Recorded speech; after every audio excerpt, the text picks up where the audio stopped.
Good morning, students. Today I am going to explain you chapter 7 of your English reader. Name of the chapter is The Tales of Abdul Majid. So everyone, please take out your books and come to page number 56. We are going to read 7th chapter of our English reader. The Tales of Abdul Majid. Let's read. One of the fondest memories of my childhood is of a man named Abdul Majid. यहाँ पे author अपन को बता रहा है उसकी childhood memory एक man की है जिसका नेम था Abdul Majid. He was a short man with a pointed beard, no mustache and little hair on his head. वो मैन कैसा दिखता था? शॉर्ट हाइट, उसकी हाइट शॉर्ट थी, पॉइंटेड बियर्ड थी और मुस्टैच नहीं थी और थोड़े बहुत हेयर से उसके हेड पे.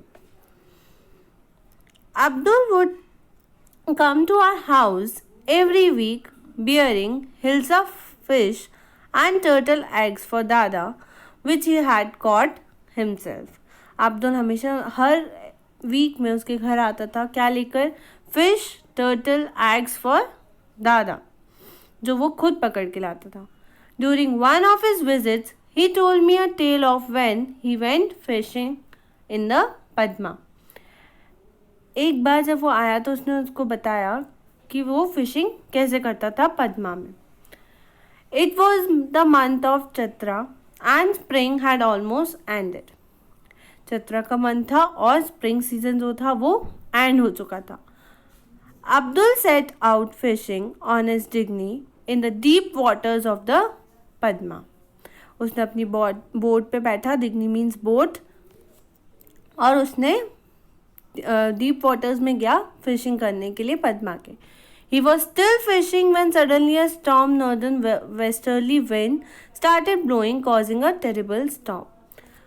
वो अभी भी फिशिंग कर रहा था जब एक स्ट्रॉन्ग एयर थी, विंड थी जो नॉर्दर्न वेस्टर्ली से आई और जिससे बहुत ज़्यादा स्टॉर्म हो रहा था. His boat rocked violently in the river. उसकी वो बोट जो थी वो हिलने लगी, वहीं पे रुक गई. In an attempt to save himself, he jumped into the water and held tightly onto the rope attached to his boat. उसने क्या किया?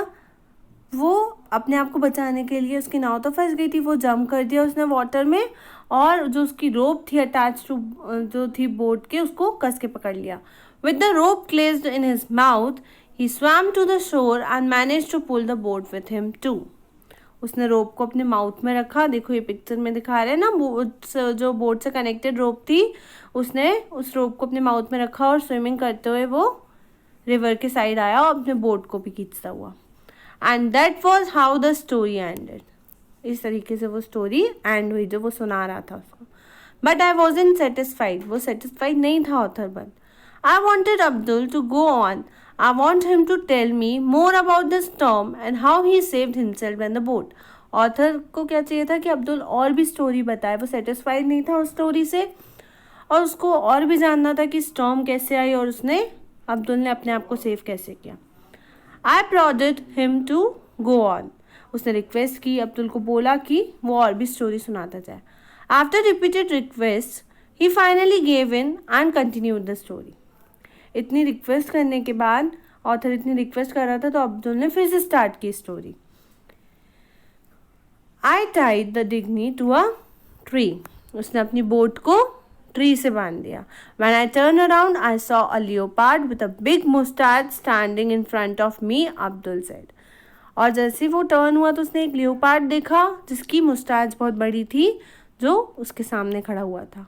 ऐसा अब्दुल ने बताया. It stood on the shore of the river, drenched in water.